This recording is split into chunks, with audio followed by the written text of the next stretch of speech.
Hi, this is the debatetrack con case for the January 2021 NSA topic. This is also the rebuttal contest, so if you upload a video of yourself doing a rebuttal to this case, I will give you $121 if yours is the best.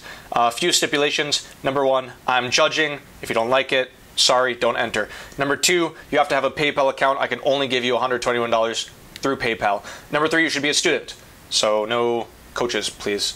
Number four, you can't be from Taiwan, because I have contractual obligations here in Taiwan. So anyone outside of Taiwan, I don't think that's going to be a big issue, but just in case. All right, let's go.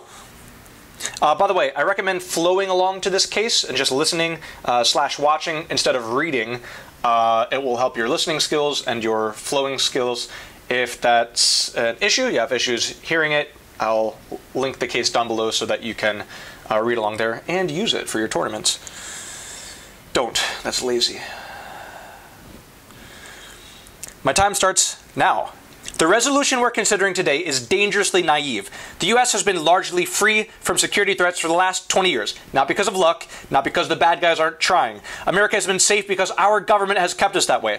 For the sake of our nation, of US citizens, and of lawful permanent residents, we forcefully negate this resolution. 1. The NSA is responsible for US intelligence services.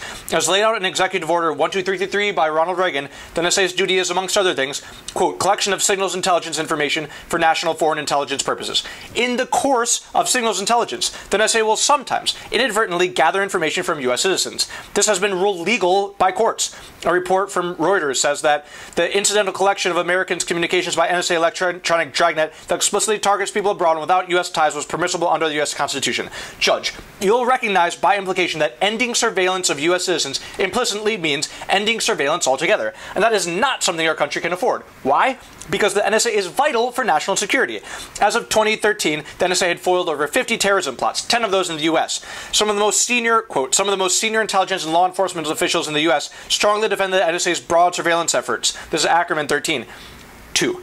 Downplaying the NSA means it can't fulfill its mission to stop terrorism. Glenn Gerstle, the general counsel of the NSA, said in a New York Times op-ed that the NSA needs access to data about citizens in order to fulfill its duty, and that given skepticism about the NSA, given Pro's world, our national security agencies run the risk of being marginalized and ultimately irrelevant and ineffectual with grave consequences for national security. That's Gerstle 19. Michael Orlando, Deputy Assistant Director to the FBI, agrees. Surveillance provisions, quote, are important in NSA investigations or national security investigations and are comparable to provisions available under ordinary criminal investigations. 3. Impacts on national security. There are several reasons why success stories from the NSA are limited. First, if they foil some kind of attack, it's not publicized in the same way that successful terrorist attacks are reported. Second, the NSA is notoriously secretive. It hands over information to other agencies like the FBI or police or the Department of Justice, who then go on to stop crime without telling anyone about the source from the NSA. This is from reporter Stuart Powell. Therefore, the burden on the con team should simply be to show that attacks could be stopped, not that they have been. After all, we don't assume nuclear weapons aren't a danger just because they aren't used.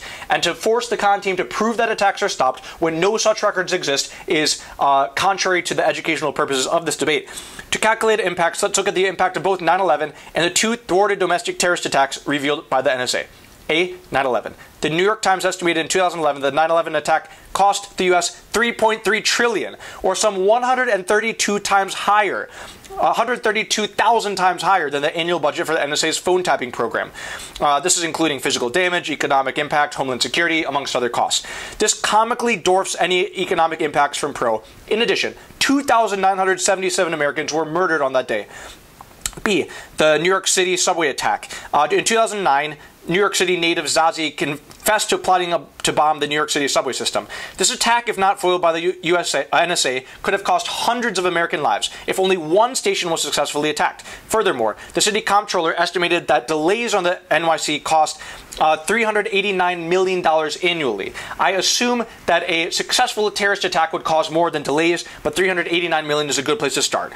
C. The New York Stock Exchange bombing, a second foiled domestic terrorist plot revealed by the NSA, was one to stop the NY Stock Exchange being bombed. This was from the arrest of Khalid Ozani. Estimates vary, but the market cap is about 22 trillion US dollars. We can assume that a successful attack against the stock market would have cut into this number somehow. So, this is only what's revealed. 8 years later, there must be many, many more attacks that have been prevented. Judge, for the sake of America's national security and all her citizens and residents, please join us in negating this resolution. Thank you.